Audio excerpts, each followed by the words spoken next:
Hey y'all, it's Chimdi. I just finished weeping and I want to tell you what I learned in my process.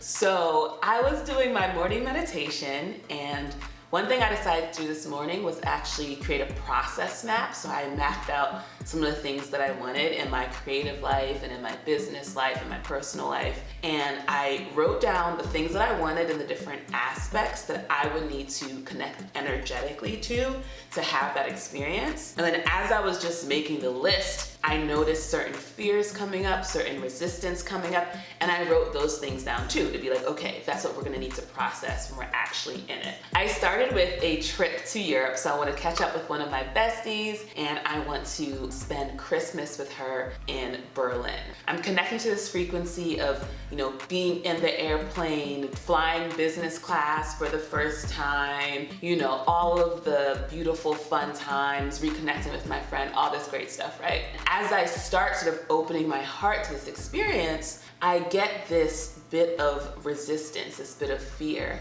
And it's this voice saying, well, don't get too excited because, usually when something really good happens, that's followed by something really bad happening. And so when I felt this, I was like, all right, this is something that we need to take into process, that we need to presence and bring some compassion and some love to so we can release this fear. When I connected to this part of me, I remembered an experience from a couple of years ago. So if you've been on my channel, you know that I went to Costa Rica back in 2021. I did this yoga retreat. It was beautiful. I made a whole video about it. The thing about being a YouTube creator is you truly cherry pick what you choose to tell people. I think it's easy to forget that, especially when someone has a brand that's about authenticity and transparency. You can forget that we still are choosing what to tell y'all. While I was on this trip, I actually got some really bad news about one of my family members, and it was super heartbreaking, super scary. It was maybe day 2 or 3, so it was like a week-long trip, so it was still kind of in the beginning of the trip,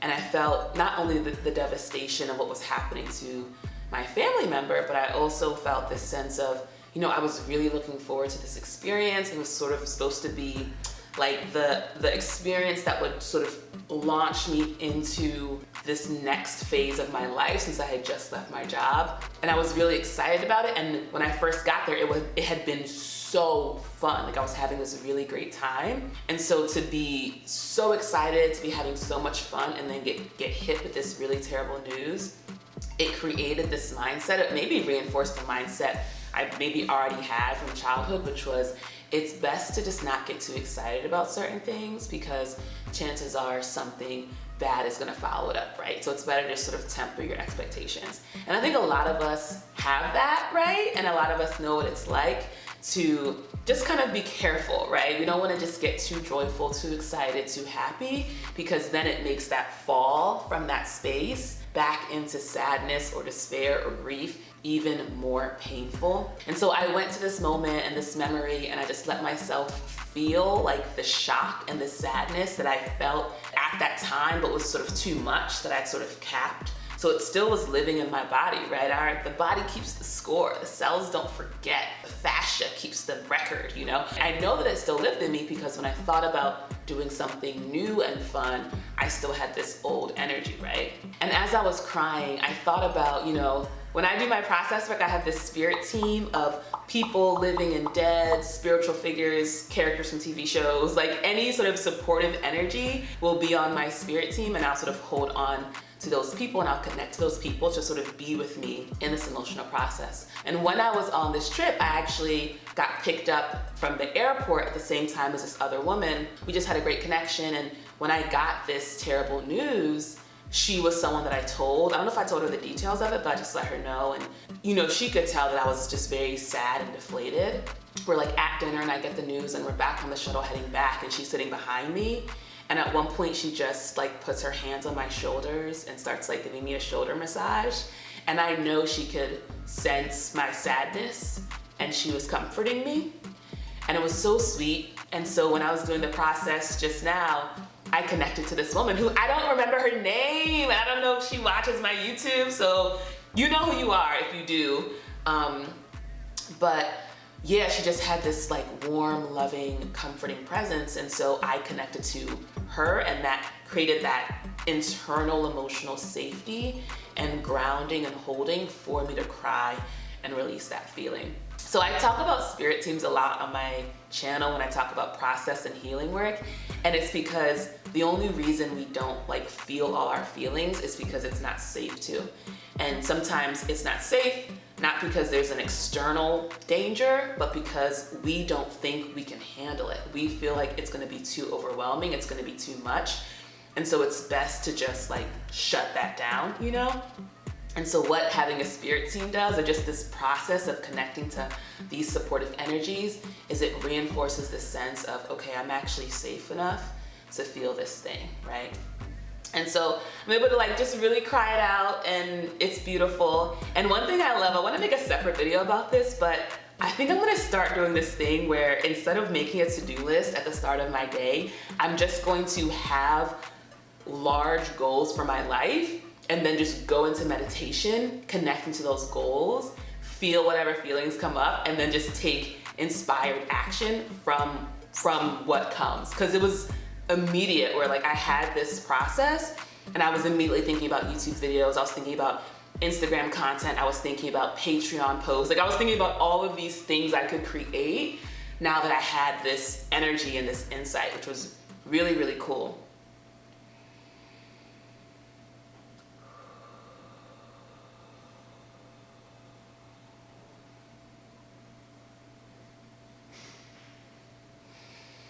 And so after I finished this process, when I reconnected to this idea of going on this trip and sitting in first class, it like opened up, you know, and I connected to like talking to the flight attendant and letting them know like, hi, like this is my first time flying business, hopefully not my last. Just want to introduce myself and just ask for some patience as, you know, I learned the ropes because I'm still getting used to this lifestyle. And I connected to actually being in Berlin and like watching the snow fall.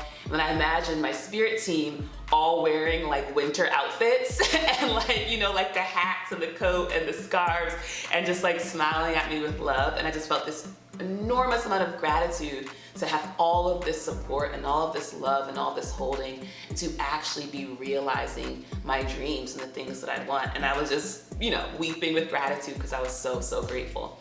And that's how I know I'm gonna get this experience and other experiences that match, because I'm doing the work of connecting to it emotionally. And then, like I said, when I move this energy, I'm then inspired to act. So I'm inspired to do things like make videos that will connect with people, to post on my coaching Instagram and promote my program. And these are the things that will then bring me more money and more resources that will allow me to actually pay for and go on that trip. So I want to share this process with you because obviously it's very alive for me, and I hope it can support you on your journey.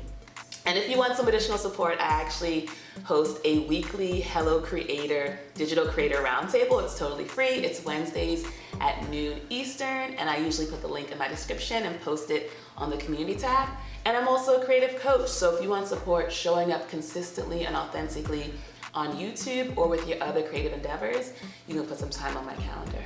All right, bye.